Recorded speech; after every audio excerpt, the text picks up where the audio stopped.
Hey guys, how's it going? Michael Troy here. Today we're looking at All Star Superman #1 Work in Progress edition from DC Comics, Grant Morrison and Frank Quitely. It is so cool, you guys. I cannot wait to share it with you. Subscribe to my channel if you haven't already. Hit that like button and let's get right into it. Okay, so for a size comparison, we have the new history of the DC Universe issue 2, which came out this week, which I will be reviewing separately, of course, but I just wanted to show you how huge this was. I almost shit my pants at the comic book store a couple weeks ago when I saw this on the shelf and I had missed it. I didn't really know what it was in the solicitation. Had I known it was like this big, gorgeous, basically single issue artist edition, I would have jumped at the chance. And I had to wait 2 weeks to get it, darn it. But here we are. So, there's tons of Superman books coming out with the movie soaring at the box office, which I have yet to see. I'm a huge Superman fan. Largely in part, for the Christopher Reeve Superman, as most and many people are. Um, and I'm very excited that he's finally getting a great movie that everyone's loving. So, congratulations all around on that. This is so cool. I love it. It's all black and white, no colors. It's the art from issue 1 of Absolute All-Star Superman, one of the greatest comic lines ever, or should have been one of the greatest comic lines ever. All-Star Wonder Woman by Adam Hughes never happened. And All-Star Wonder Batman and Robin by Jim Lee and Frank Miller started but never concluded. And some people argue whether that's good or bad. I don't know. But anyway, it could have been so great. This is the greatest thing to come out of All-Star line, and it is pretty much pure perfection. I love Frank Quitely as an artist.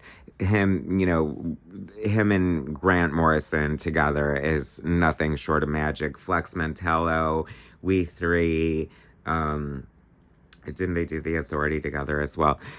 Just whatever, you know what I mean? This is probably one of their crowning achievements right here. I love his take on the origin. Superman and Batman's origins have been done to death. We kind of know them, but it's always a good little reminder, especially if you can encapsulate it, like, kind of in one page.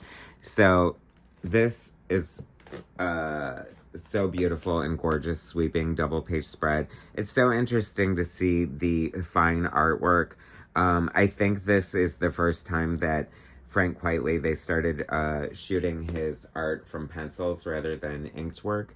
I could be wrong, but I think this is one of the first examples of that. Kind of on the fence. I kind of like what inks bring to it, but that said, this is undeniably gorgeous. Huge, sweeping, cinematic. You would almost think it was made for this format, seeing how gorgeous it is, and it kind of makes me want the first issue in color and the size too, just to see it. It looks beautiful. It looks like a movie. His art is so fine and elegant. It's so interesting too, because both Grant and Frank started out as so like punk rock and like outside of the norm. I mean, Frank was writing wild stuff involving Data on the Doom Patrol, and Frank Quitely hit the scene with his very punk rock looking like Flex Mentallo, very indie. He was like pretty much like kind of a Vertigo style artist. So that for them to like become top tier creators on prominent books with like lasting legendary stories like All-Star Superman is like quite a cool journey, right? Love the way the Daily Planet is depicted here. Love the mythos of Superman. Everything feels right. It feels correct. We got Lois Lane. We got Perry White. We have Jimmy Olsen. Luther lied. It's so interesting. The whole Lex Luthor, as this billionaire asshole ruining everything. The parallels in current political headlines are staggering, if you know what I mean. But that said, if you can take yourself away from that and just immerse yourself in the story, that's fine. Lex Luthor, the ultimate ego asshole, he realizes that he's aging and Superman's not, so he has to find a way to kill him. And dadgummit, he's going to. Superman goes on this crazy mission to the sun to save these people who are doing these experiments, and gets a little too close to the sun, and they discover that his cells have been too irritated and he now has cancer. Very calmly, he states that it would be ironic that the source of his power would also be the thing that killed him when nothing else could. And it's kind of poetic in a way, right? I mean, no spoilers here. This story is like 20 years old, so if you haven't read it yet, you need to, because it's like one of the quintessential Superman stories, and it's so good. It's so funny to see this art in black and white because color really does do a lot for this story. And this art is gorgeous. This is amazing. This is what I love about like these sort of artist edition, naked noir editions.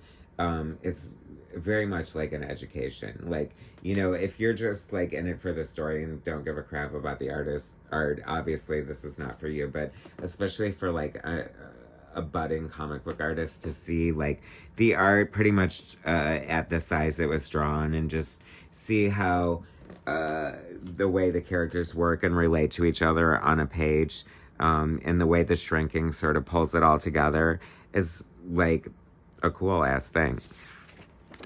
I love the way that everything is done here. It's so interesting because I guess I learned recently that things from the Superman movie kind of were established in the movie that weren't part of the mythos, that sort of became part of the comic book mythos.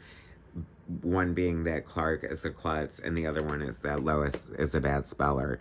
So I thought that that was kind of interesting, that they had enough impact. You know, kind of like Wonder Woman, Linda Carter doing the spin to change into her costume. They sort of eventually made that part of the comic book as well. So I think it's kind of fun when you have things like that cross over.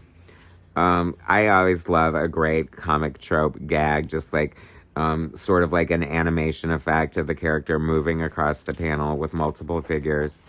And then Luthor allows himself to be arrested. They've decided that, you know, his crimes against humanity are just a little too much. So he's, you know, happy because his plan to kill Superman is in effect. And Lois, you know, always being self-obsessed and absorbed the way she is. I've never been, like, a huge fan of Lois Lane. I know that, like, bite my tongue or whatever, but I just thought, like, what does he see in her? She's so freaking annoying.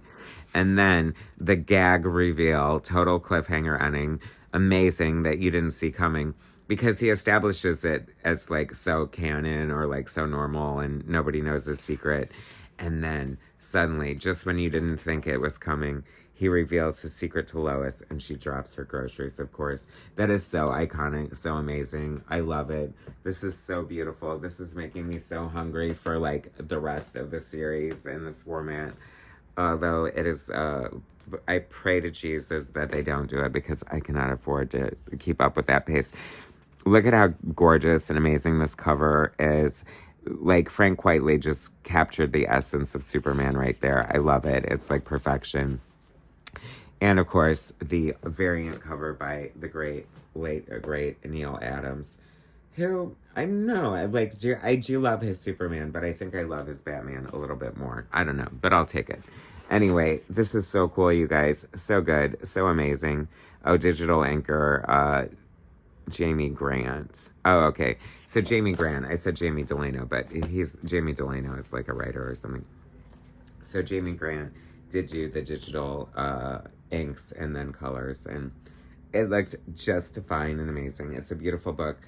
If you guys collect this kind of thing, definitely put it on your list. Thanks for watching. Subscribe to my channel if you haven't already. Hit that like button, and I will bring you more soon.